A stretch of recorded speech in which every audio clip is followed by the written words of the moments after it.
میں نے شروع میں کہا تھا اللہ راضی ہوتا ہے. اللہ کو راضی کرنا ہے تو پہلے اپنی ماں کو راضی کرو, اپنے باپ کو راضی کرو. اگر ماں باپ ناراض ہوں گے پھر کوئی عمل قبول نہیں ہوگا.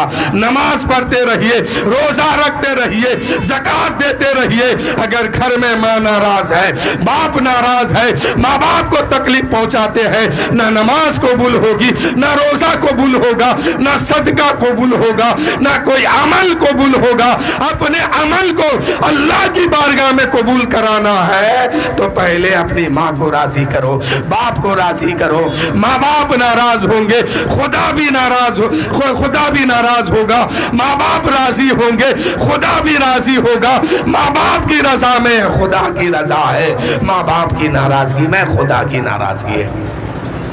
کہ ماں باپ کی خدمت میں جنت کی ضمانت ہے, ماں باپ کی خدمت میں جنت کی ضمانت ہے.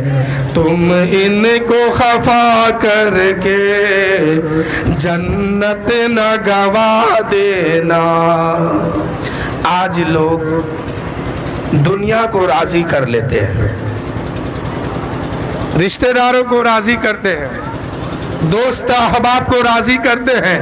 بہت اچھی بات ہے یہ, لیکن ان کو راضی کرنے سے پہلے اپنی ماں کو راضی کیجئے, اپنے باپ کو راضی کیجئے. جو پیسہ دوستوں میں خرچ کرتے ہیں اچھی بات ہے خرچ کرنا, لیکن دوستوں پر خرچ کرنے سے پہلے اسلام کہتا ہے کہ اپنی ماں پر خرچ کرو, اپنے باپ پر خرچ کرو. صدقہ کرنے سے پہلے اپنی ماں پر خرچ کرو, اپنے باپ پر خرچ کرو.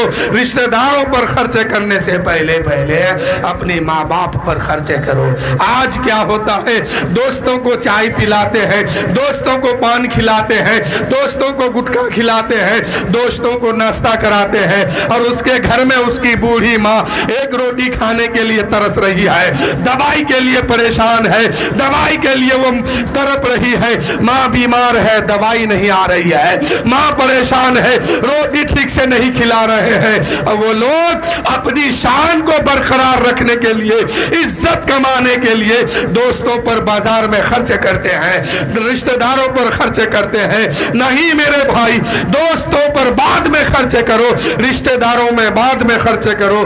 پہلے ماں پر خرچ کرو, پہلے باپ پر خرچ کرو.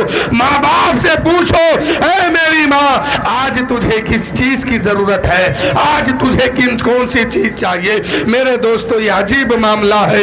ایک ماں جو ہے دوائی کے لیے ترس رہی ہے بڑھاپے میں. ایک ماں کا 4 بیٹا ہے, چاروں بیٹے کو ایک ماں تنہا پالی تھی اکیلے, لیکن وہی ماں جب بڑھاپے میں پہنچتی ہے اب ماں ترس رہی ہے کھانے کے لیے, ماں ترس رہی ہے دوائی کے لیے. ماں زندگی مشکلوں میں گزارتی ہے, کیوں؟ دوائی کی ضرورت ہے. بڑا بیٹا کہتا ہے دوسرا بیٹا دے گا, دوسرا بیٹا کہتا ہے تیسرا لائے گا. ماں بھوکی ہے, چھوٹا بیٹا کہتا ہے بڑا بیٹا دے گا. اسی کشمکش میں ماں پریشانی میں مبتلا ہو جاتی ہے. یہ کیسے کم عقل کی بات ہے. ایک ماں جو ہے 4 بچے کو خوشی پال لیتی ہے, لیکن 4 بیٹا مل کر کے ایک ماں کی پرورش نہیں کر پاتا ہے. ایک ماں کو کھانا نہیں صحیح سے دے پاتا ہے, ایک ماں کو صحیح سے دوائی نہیں دے پاتا ہے. اس لیے میرے دوستو, ہر معاملے سے پہلے اپنی ماں کو راضی کرو, اپنے باپ کو راضی کرو. یہ دونوں راضی ہو جائیں گے تو سمجھو کہ بیڑا پار ہو جائے گا. اب ایسا نہیں کہ ان کو راضی کرنے کے چکر میں نماز چھوڑ دو, روزہ چھوڑ دو, زکوٰۃ چھوڑ دو.